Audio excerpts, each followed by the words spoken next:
Assalamualaikum warahmatullahi wabarakatuh. Bismillah, alhamdulillah, wassalatu wassalamu ala rasulillah Muhammad ibn Abdullah wa ala alihi wa sahbihi wa man wala. Subhanaka la ilma lana illa ma'allamtana innaka antal alimul hakim. Wa tub alayna innaka antat tawwabur rahim. Allahumma hdina wahdi bina waj'alna sababan liman ihtada bi rahmatika ya arhamar rahimin. Rabbi shrah li sadri wa yassir li amri wahlul 'uqdatan min lisani yafqahu qawli wala haula wala quwata illa billahil aliyil azim, amma ba'd. Apa khabar tuan-tuan dan puan-puan, ibu-ibu, ayah-ayah dan semua yang saya cintai dan kasihi kerana Allah Subhanahu wa taala di petang hari ini.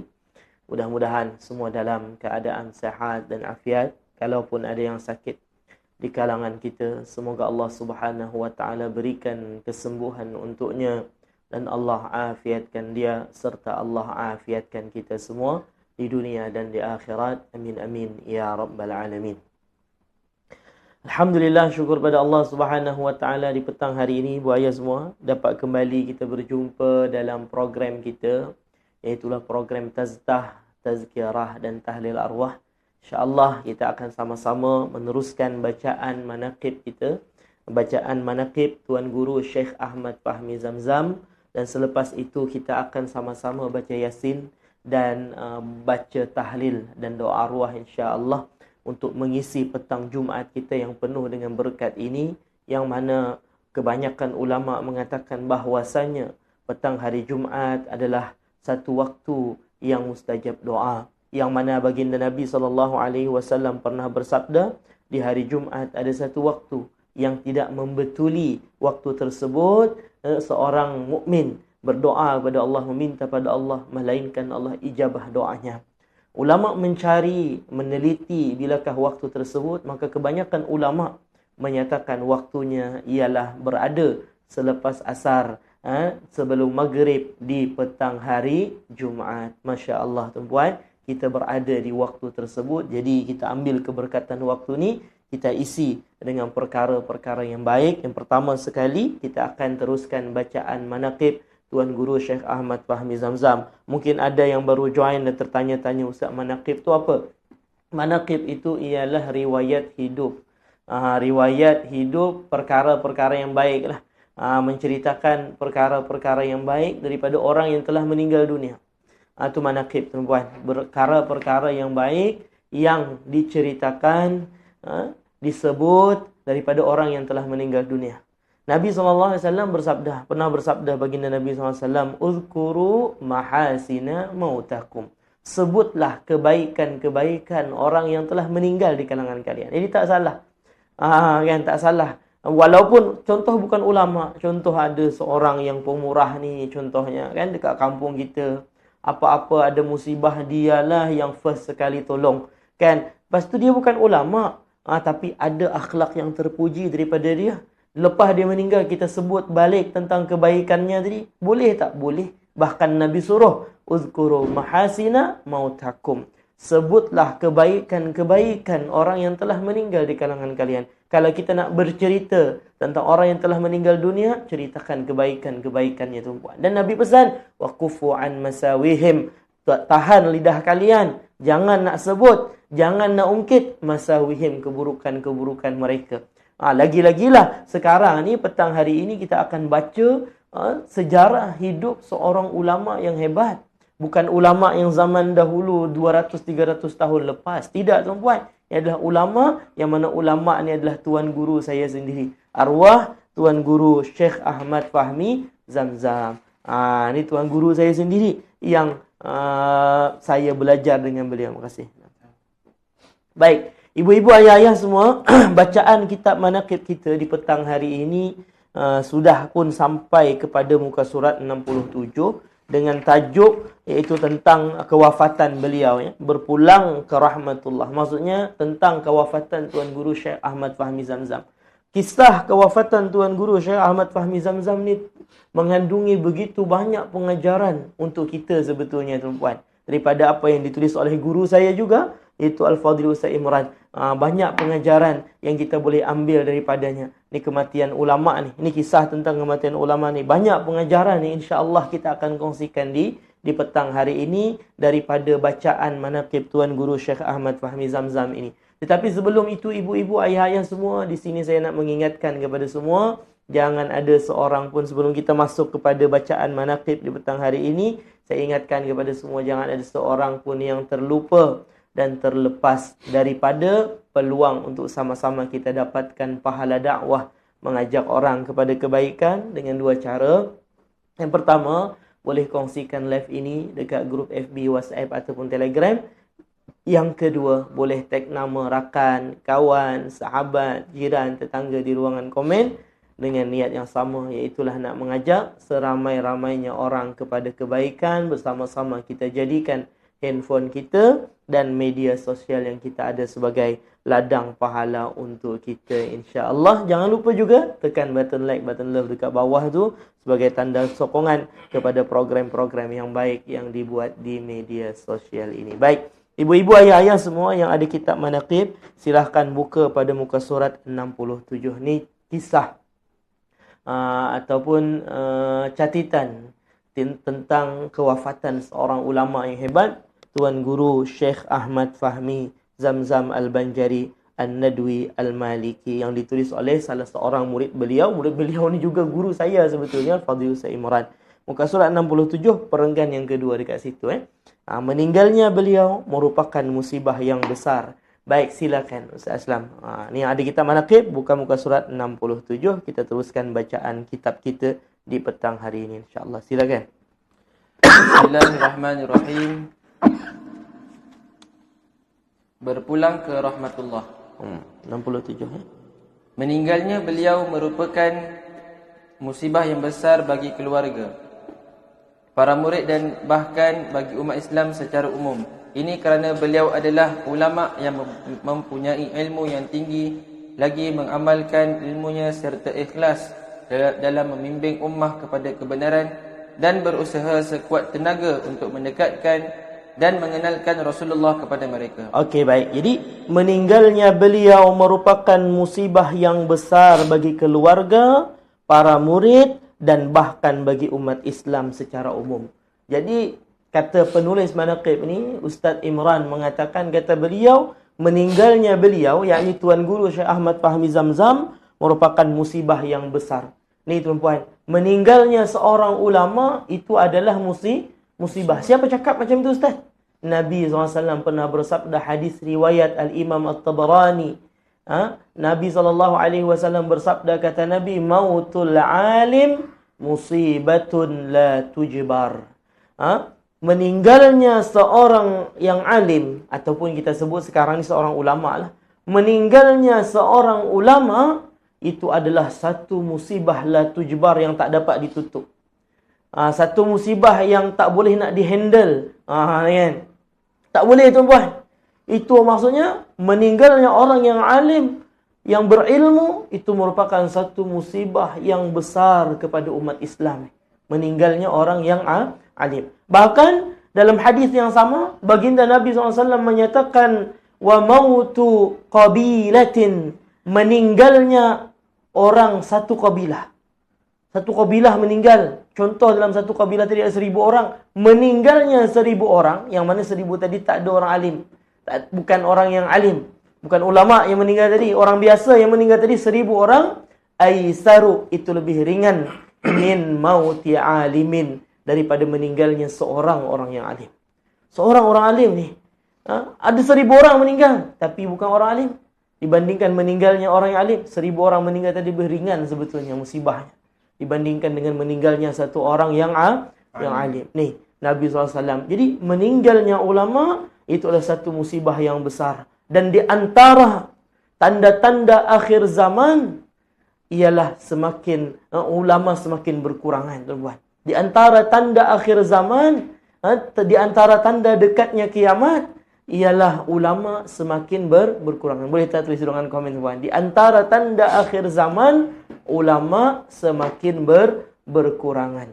Sehingga bila sampai ke satu zaman, yang mana di zaman tadi dah nak kiamat, kata Nabi SAW, ilmu ni akan diangkat. Ilmu agama ni akan diangkat. Ramai orang yang tak faham agama. Dengan apa? Sebab apa? Sebab ulama semakin berkurangan. Orang nak belajar tak tahu dah dekat mana. Ilmu tak ada. Sehingga sampai satu masa orang Islam ini mengangkat ittakhadhu, mereka menjadikan ru'asan juhal, orang-orang yang menjadi pemimpin mereka itu adalah orang-orang yang juhal, yang tak faham langsung tentang agama. Ni, fasu'ilu, ini Nabi menceritakan tentang keadaan di akhir zaman. Orang-orang pemimpin yang jahil ini ditanya, fa'aftau bighairi ilmin, kata Nabi, mereka akan bagi fatwa tanpa ilmu. Orang sekarang ni nak keluarkan satu fatwa bukan mudah, tuan-tuan. Banyak dia punya pertimbangan. Nak kena kaji ini, kena kaji itu, ilmu hadisnya kena cukup, tafsir Qurannya kena cukup, ilmu bahasa Arabnya kena pandai. Macam-macam baru boleh keluarkan fatwa. Sampai satu zaman orang berfatwa sesuka hatinya. Zaman kita sekarang ni adalah zaman yang dah mendekati dengan zaman tu. Cuba lagi-lagilah dengan kemudahan teknologi sekarang ni, tuan-puan, dekat Facebook, dekat Instagram lagi, yang sekarang ni tengah naik sangat, dekat TikTok lagi. Kan, begitu ramai orang yang berbicara tentang agama. Tetapi sebetulnya dia tak pernah pun belajar agama. Kita tengok, pernah sekolah kat mana budak ni? Budak ni pernah sekolah kat mana? Apa basic pengajian agama dia? Kan? Tak pernah mengaji agama. Mengaji kat mana? Dekat Google. Tengok hadis ni, tengok hadis tu, tengok Quran ni, tengok Quran tu, baca fatwa. Apa orang kata? React. Bagi reaction. Bagi komen. Yang di komen ulama. Yang mengomen ni ular mak kan? Bukan ulama, ular mak kan? Komen tu kan? Diserang ulama, diserang Habib Omar. Suka hatilah bercakap kan. Makin pelik, makin ramai dia punya followers. Ni orang di akhir zaman ni macam tu. Dah dekat dah zaman yang Nabi sebut tu, fa'aftau bighairi ilmin. Mereka berfatwa tanpa ilmu, fadallu wa adallu. Mereka sesat dan menyesatkan orang lain. Kenapa? Ulama semakin berkurangan. Tanda akhir zaman, ramai orang yang mengeluarkan fatwa tanpa ilmu. Cakap, nak bagi komen. Menurut pendapat saya, orang tak nak dengar pendapat awak. Awak siapa? Kan? Tapi menurut pendapat saya macam kan? Susah tu buat. Itu adalah tanda-tanda dekatnya hari kiamat. Nah, jadi mautul alim musibatun la tujbar. Meninggalnya orang yang alim satu musibah yang tak boleh nak orang kata, tak boleh nak ditahan, tak boleh nak ditutup, tak boleh nak ditampal. Satu musibah yang begitu besar. Bahkan satu kabilah meninggal dunia dibandingkan dengan satu orang alim yang meninggal dunia, itu lebih ringan yang satu kabilah tadi meninggal dunia dibandingkan satu orang alim yang meninggal dunia. Musibah besar, masalah besar bagi umat Islam ketika hilangnya ulama. Semakin berkurangan ulama ni. Ni tuan-puan. Dan satu musibah yang besar dan kehilangan yang begitu luar biasa. Kenapa? Ini kerana beliau adalah ulama yang mempunyai ilmu yang tinggi. Ulama ilmunya hebat, ilmunya tinggi, tuan-puan. Satu, berilmu. Kan? Ilmu yang mantap, lagi mengamalkan ilmunya dan mengamalkan ilmu. Ada ilmu, beramal dengan ilmu, serta ikhlas dalam membimbing ummah kepada kebenaran dan berdakwah. Ini yang diajarkan oleh Tuan Guru Syekh Ahmad Fahmi Zamzam di Pondok Yasin, pondok saya mengaji dulu. Nahwa jilil ulama'ir rabbani, untuk melahirkan ulama yang rabbani. Tuan Guru selalu cakap tentang ni. Kami dulu ada satu kelas, nama kelas tu tarbiyah dan dakwah, tuan. Tarbiyah dengan dakwah. Jadi dalam kelas tarbiyah dakwah ni dibagi tahulah visi dan misi Pondok Yasin ni macam mana. Dia tak boleh mengajar di Pondok Yasin, pondok dulu yang saya mengaji dulu, melainkan orang-orang yang belajar di Pondok Yasin. Contoh ada orang daripada Yaman ke datang contohnya nak mendaftar jadi guru kat situ, tak boleh. Kebanyakan kita sekarang ni mana-mana madrasah ambil je guru kan. Ada ustaz mana datang, okey, bagi apa resume. Kan? Bagi resume, okey, lulusan Al-Azhar contohnya. Nak mengajar dekat pondok ni boleh. Tak ada masalah kan. Tapi Pondok Yasin tak macam tu. Dia tak boleh mengajar kat situ melainkan orang yang pernah belajar dekat situ. Ni, bila dah lulus, jadi habis dah tingkatan pelajaran kat situ, yang bagian akhir lah, 2 tahun terakhir tu, baru boleh mengajar dekat Pondok Yasin.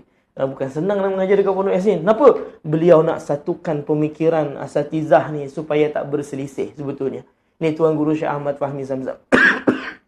Di antara pelajaran yang beliau sendiri mengajar ialah tarbiyah dengan dakwah. Nak beza antara tarbiyah dengan dakwah tu macam mana? Dan apa hala tuju Pondok Yasin ni? Salah satunya ialah melahirkan ulama Rabbani. Melahirkan ulama Rabbani. Macam mana ulama Rabbani ni? Bukan grup nasyid Rabbani tu tak. Rabbani kat sini maksudnya apa? Orang yang ada ilmu, mengamalkan dengan ilmu dan berdakwah. Mengajarkan ilmu tadi, mengajak orang lain kepada kebaikan. Ni.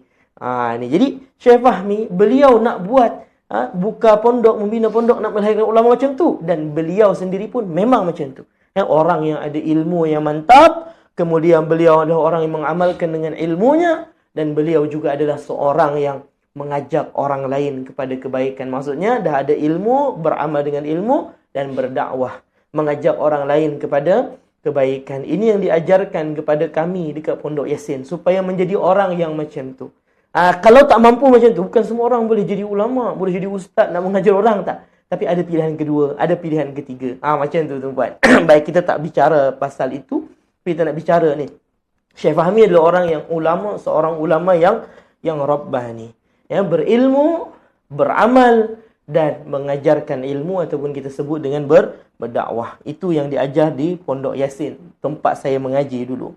Dan hebatnya lagi Syekh Fahmi, beliau mengajar ketika berdakwah ni, berdakwah dengan ikhlas.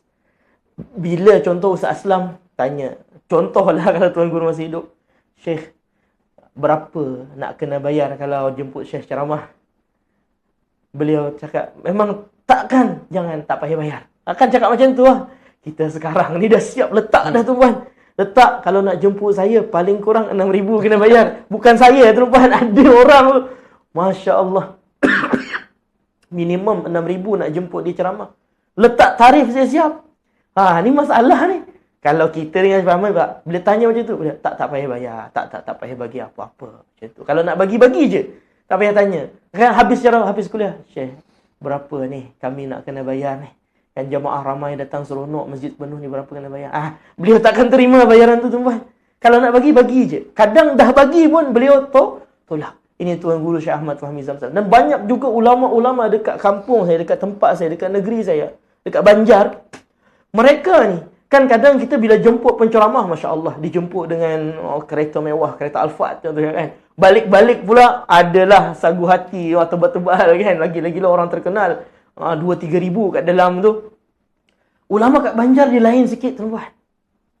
Dia lain sikit. Mungkin tak tahulah kat Malaysia mungkin ada, tapi tak di-viralkan mungkin. Dekat Banjar, ulama ni yang datang berceramah kat masjid, dia yang akan bagi duit kat masjid. Bukan masjid bagi duit kat dia. Dia yang akan bagi duit dekat masjid. Dia orang surau, orang kampung ni dekat surau tu jemput dia ceramah. Dia datang, bukan orang surau bagi duit kat dia. Dia akan bagi duit kat surau tu. Macam tu. Ni, dia punya keikhlasan. Ustaz, dapat duit kat mana tu Ustaz? Ulama-ulama ni, dia ada bisnes patutnya. Dia ada perniagaan. Macam Syekh Fahmi ada perniagaan ke Ustaz? Ada? Apa perniagaan Ustaz Syekh Fahmi Ustaz? Kitab. Aslam pun tahu. Jual kitab. Sampai sekarang perniagaan tu berjalan. Anak-anak beliau yang meneruskan. Ada jual kitab tempat. Macam kita dekat Meduha jugalah ada studio. Ada studio untuk dakwah. Ada shop untuk perniagaan. Tak ada masalah. Tak ada masalah. Baik, jadi Syekh Fahmi dia ada perniagaan dia sendiri. Sebab tu sebab tu dapat menyampaikan dakwah dengan ikhlas, tak mengharapkan. Orang bagi memang akan terima. Tetapi letak harga bila ceramah 2 jam macam ni, macam penceramah motivasi contohnya 1 jam 5. Saya pernah tanya jugalah kan, nak jemput motivasi ni berapa. Mahal kos kan, 1 jam RM500 tuan-puan. Itu kira murah tu. Kan ceramah agama ni. Jadi satu, apa orang kata, jadi satu bisnes lah. Ni. Orang yang ikhlas dia tak buat macam tu. Bahkan Syekh Fahmi kita tahu, kalau ibu-ibu ayah-ayah baca, beliau kalau ada lagi panjang nama beliau, beliau bertariqah Asy-Syadzili, ya. Tariqat Tuan Guru Syekh Ahmad Fahmi Zamzam adalah tariqat Syadziliyah. Orang yang nak ambil bai'at tariqat Syadziliyah ni adalah tariqat Syadziliyah dibandingkan dengan tariqat-tariqat yang lain kita nak ambil bai'at. Tariqat Syadziliyah orang kata paling susah nak ambil bai'at. Sebab apa? Tok Guru akan tanya engkau ada usaha apa? Engkau ada bisnes apa? Untuk kehidupan engkau. Ni, kena ada kerja dulu. Kalau tiba-tiba datang kepada Tok Guru nak ambil bai'ah, tak ada kerja, tak akan dapat mengambil bai'at tariqat Syadziliyah. Mesti ada kerja apa dulu. Macam tu. Ni itu kalau tariqat lain mungkin nak ambil bai'at lah. Kan? Tapi tariqah Syadziliyah dia tak boleh. Syarat dia mesti ada kerja dulu. Kerja apa?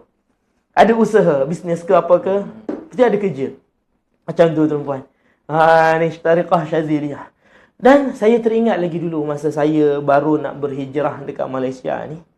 Berhijrah dekat Malaysia ni atas permintaan lah salah seorang murid Tuan Guru Syekh Ahmad Fahmi Zamzam yang ada pusat pengajian diminta kan untuk diminta kepada Tuan Guru untuk menghantarlah murid beliau untuk tolong mengajar dekat pusat pengajian sebelum ni, pusat pengajian saya sebelum ni yang saya berkhidmat sebelum ada Media Studio ni, diminta kepada Tuan Guru Syekh Ahmad Fahmi Zamzam untuk ajar. Untuk apa? Untuk murid ada menghantarkan beberapa orang ustaz untuk mengajar di satu madrasah ni, madrasah saya sebelum ni.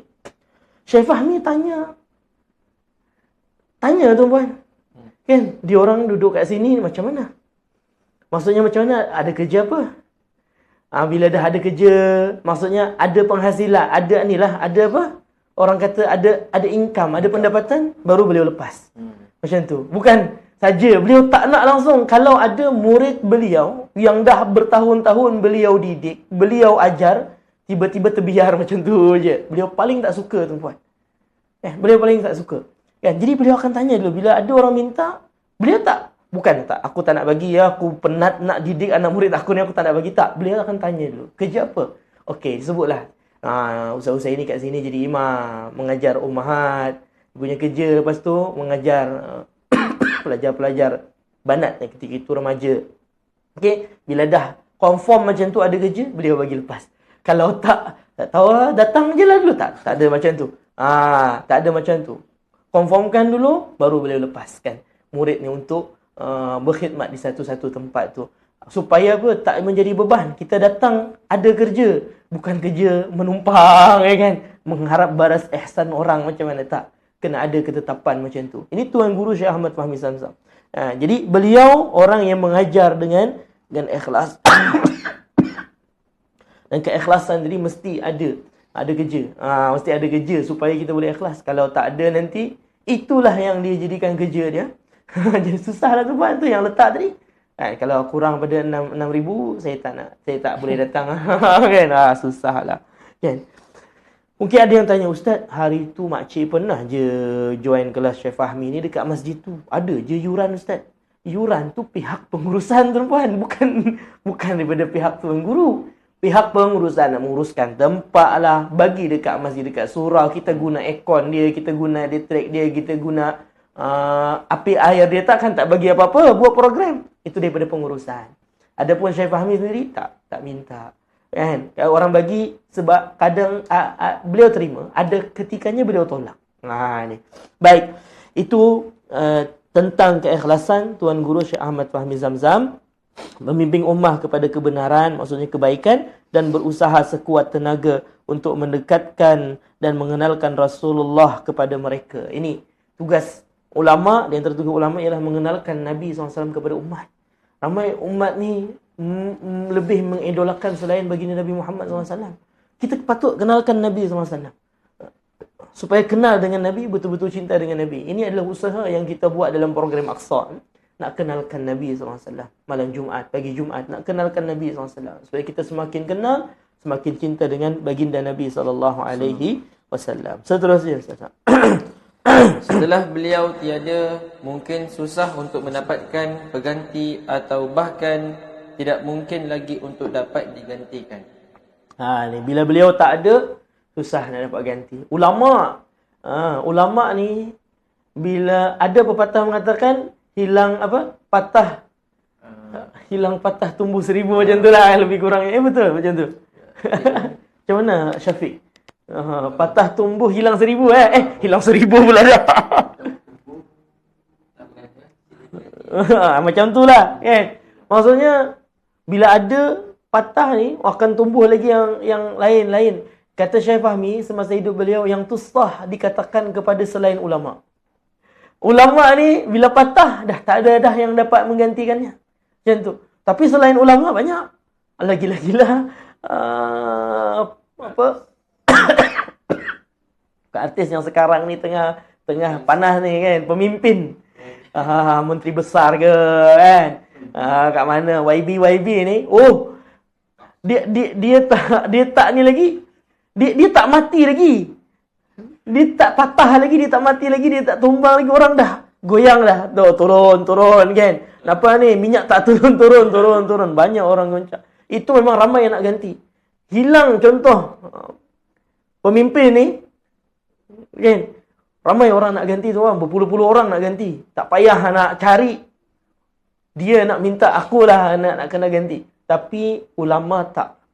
Bila patah susah nak tumbuh. Bahkan susah nak cari gantinya. Ulama ni tuan-puan macam tu. Jadi saya teringat lagi bila Syekh Fahmi semasa hidup beliau pun pernah mengatakan, bila ulama ni tak ada dah, lagi-lagilah ulama yang ilmunya tinggi, yang sepuh kan, susah nak cari ganti. Bahkan memang tak ada dapat menggantikannya lah. Macam tu. Terus last muka surat 68. Marilah kita berdoa semoga beliau mendapat cucuran rahmat dari Allah Ta'ala dan semoga segala kesalahannya diampuni. Amin. Amal ibadahnya diterima dan diredai. Dan semoga beliau dikumpulkan bersama orang-orang yang beliau dicintai, guru-guru dan kekasih hatinya, Nabi Muhammad sallallahu alaihi wasallam. Ni doa. Kita doakan untuk Tuan Guru Syekh Ahmad Fahmi Zamzam ni. Itu ada gambar kubur beliau dekat atas tuan-puan. Dan ada gambar jenazah beliau. Ada gambar jenazah beliau tu nak dimasukkan ke dalam kubur. Mudah-mudahan beliau mendapatkan cucuran rahmat daripada Allah. Allah ampunkan segala kesalahannya. Allah terima segala amal ibadahnya dan Allah ridai beliau. Amin amin ya rabbal alamin. Dan doa terakhir daripada penulis buku ni, dan semoga beliau dikumpulkan bersama orang-orang yang beliau cintai, guru-guru dan kekasihnya Nabi Muhammad SAW. Artinya kematian untuk beliau ni sebetulnya adalah satu kesedihan untuk umat, tetapi satu kebahagiaan untuk beliau. Kenapa? Karena dengan meninggalnya beliau boleh berjumpa dengan guru-guru beliau, dengan orang-orang yang beliau cintai. Ni, bila meninggal dunia ni tuan-puan, Masya Allah. Mungkin kesedihan bagi kita murid-muridnya, muhibbin-muhibbinnya. Tetapi meninggal dunia tadi ada satu kebahagiaan untuk beliau sebetulnya. Walaupun kita sedih, tapi meninggal dunia tadi kebahagiaan untuk beliau. Kenapa? Ialah orang ulama, amal solehnya banyak, amal jariahnya banyak, pondoknya banyak, murid yang mendoakannya banyak. Subhanallah, itu satu kebahagiaan untuk beliau. Kematian itu ada satu kesedihan untuk kita, kematian beliau, tetapi itu ada satu kebahagiaan untuk beliau. Saya teringat lagi Tuan Guru Syekh Ahmad Fahmi Zamzam dulu selalu sebut, banyak kali saya dengar, kata beliau, ketika kita dilahirkan ke dunia, kita menangis. Orang di sekeliling kita tersenyum bahagia. Betul tak? Kita lahir ke dunia, kita nangis. Tapi orang di sekeliling kita tersenyum bahagia. Kata Syekh Fahmi, usahakan. Ketika engkau datang ke dunia, keadaannya macam tu. Engkau menangis, orang sekeliling engkau tersenyum bahagia. Usahakan. Ketika engkau meninggal dunia, jangan macam tu. Jangan sampai meninggal dunia kita nangis, orang bahagia contohnya kan. Aku untuk dah ada meninggal dah dia, aman lah, selipar-selipar kita tak ada orang ambil kan. Tak. Tapi usahakan keadaan tadi balik. Kita datang ke dunia menangis, orang sekeliling kita tersenyum bahagia. Usahakan ketika kita meninggal dunia, kita tersenyum, kata Syekh Fahmi, dan orang di sekeliling kita menangis, sedih karena kita tinggalkan. Patut macam tu. Jangan sampai orang senyum, orang kata meninggal dah dia, habis. Meninggal dah dia, amanlah kita. Tak, jangan macam tu. Jadi, usahakan Ketika kita datang ke dunia, lahir ke dunia, kita menangis, orang di sekeliling kita tersenyum. Dan usahakanlah ketika kita meninggal dunia, kita tersenyum bahagia. Kenapa? Dah sedia dah. Amal soleh dah banyak dah. Berjumpalah kita dengan orang-orang yang kita cintai. Daripada guru-guru kita. Kan? Dan dengan baginda Nabi Muhammad SAW tersenyum bahagia. Walaupun orang sekeliling kita menangis dengan kepergian kita. Ni biarkan orang menangis di kita. Tetapi kita tersenyum bahagia. Seperti mana kita ketika lahir menangis.